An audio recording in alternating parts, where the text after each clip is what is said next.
Hello friends, this video on laws of motion part 5 is brought to you by examfear.com. No more fear from exams. Please make sure that you have watched part 1 to part 4 before going ahead with part 5. Let us take a practical example of momentum from our day-to-day life. You all have must observed a cricketer catching a ball during cricket. Now imagine that on one side, a cricketer like Dhoni is catching a ball, and on the other hand, a newcomer like Ronnie, who is not that well in playing cricket, is catching a ball. Just observe the difference. Did you notice something? This is how Ronnie tried to catch the ball. What he did, he just kept his hand in one particular position. The ball fell on his hand and he was hurt. Whereas on the other hand, the player, what he does, as soon as the ball approaches his hands, he moved his hands little downwards in the opposite direction and slowly caught the ball. As a result, he was not hurt and at the same time he was able to catch the ball in a nice way. So what we'll just see this in terms of physics or in terms of momentum. So let us consider this scenario first. Just observe it once again.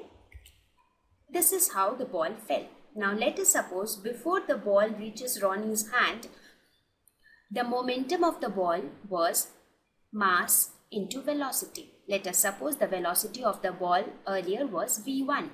We consider that mass of the ball is equal to m. So initially the momentum was mv1.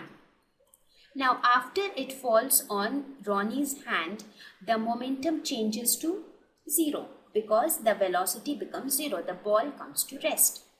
So in this case, the momentum becomes 0. So the change in momentum in this scenario is equal to final momentum minus initial momentum. That is 0 minus mv1. So it comes out to be minus mv1. So this is the change in momentum in this case. Now let us try to calculate the change in momentum in the second case when the player catches the ball. Even here the initial momentum will be m into v1.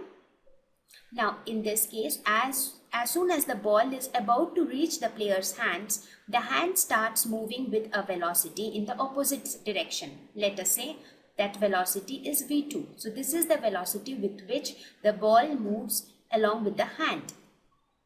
So in this case, the final momentum becomes m into v2. So the change in momentum here is again p final minus p initial, which is equal to mv2 minus mv1. Or we can say this is minus m v1 minus v2. Now this negative sign indicates that the change in momentum is in the opposite direction. So even here the negative sign indicates the direction.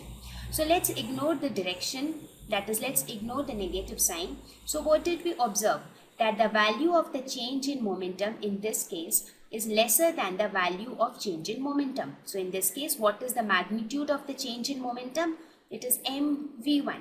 In this case, the magnitude of change in momentum is mv1 minus v2. That means this value is lesser than this one. Let us denote it by p1. This is p1. And the second scenario, let us denote it by p2. So what did we observe from this? We observed that the magnitude of, in the second case, magnitude of change in momentum in the second case is lesser than the magnitude of change in momentum in the first case. And we also know that force is directly proportional, or force is related to the change in momentum. So using this, we can say that the force associated in the second case, that is, let us denote this by F2, would be lesser than F1. That means the amount of force that the player needs to apply on the ball would be lesser in this case, whereas the amount of force to be applied on the ball in the first case would be more. As a result, since if you apply more force, more force will be exerted by the ball on the hands as well. So in this case, more force is exerted on the hands, and therefore Ronnie gets hurt. Whereas in this case, comparatively lesser force is exerted on the hand and the player is not hurt. So what did we observe from the entire example? We observed that the change in momentum in the former case is more, whereas the change in momentum in the latter case is less. Therefore, the force associated in the latter case is lesser than that in the first case. Thank you.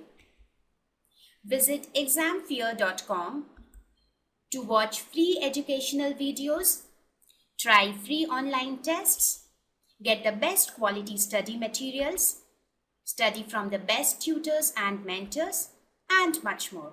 Thanks once again.